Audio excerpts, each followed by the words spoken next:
अरे अरे देविका, आज तुम ये नहीं खा सकती। और मैं ये क्यों नहीं खा सकती? अरे आज करवा चौथ है ना, तो आज के दिन सारी सुहागन औरतें अपने पति की लंबी उम्र के लिए व्रत रखती हैं। मैं इन पुराने कंसेप्ट को नहीं मानती कि अपने पति की लंबी उम्र के लिए मैं पूरा दिन भूखे रहूं। पागल वागल हूँ क्या मैं? इसमें पागल होने वाली कौन सी बात है? तुम नहीं चाहती क्या कि प्रिंस की लंबी उम्र हो? ऑफ कोर्स चाहती हूँ मम्मी जी, लेकिन प्रिंस ने ना मुझे बिल्कुल भी फोर्स नहीं किया फास्ट रखने के लिए।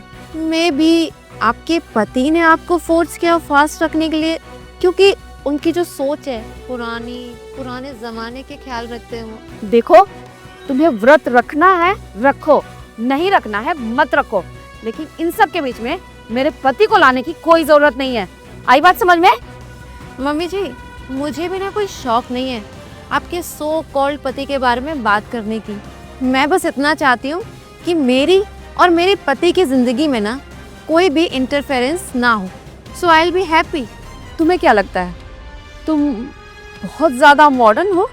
ऑफ कोर्स हूँ मम्मी जी, नॉट अ गवार like you. I am not गवार Devika. I have done my masters degree from Delhi university and don't you dare argue with me with zero feminist. Mummy ji, आप इतनी अच्छी इंग्लिश बोलती हो और आप इतनी पढ़ी लिखी हो।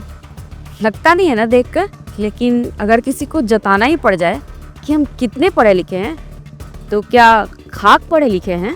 तो मम्मी जी, आप ये घर के काम क्यों करती हो फिर? क्यों? घर के काम करना कोई पाप है क्या?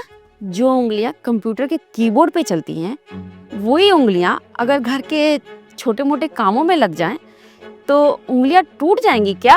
और एक बात तुम मेरी बिल्कुल कान खोल के सुन लो, ये जितना भी जो घर का काम मैं करती हूँ ना, बिल्कुल अपनी खुशी से करती हूँ, अपने मन से करती हूँ। इसके लिए मुझे कोई फोर्स नहीं करता, क्योंकि इस घर की मैं भी बहू रह चुकी हूँ।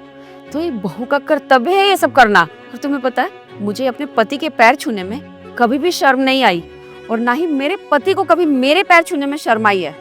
और ये जो तुम बार बार डिग्रियां करती हो ना, बेशक डिग्रियां तो तुमने बहुत कमा ली, लेकिन घमंड उससे कहीं ज्यादा कमाया है। और अब इसी घमंड के चलते तुम्हारे सारे रिश्ते राख हो जाएंगे एक दिन। और उसी राख से अपने कमरे की दीवार रंग लेना, क्योंकि उसी दीवार पे तुम्हें अपनी डिग्रियां टांगनी होंगी ना।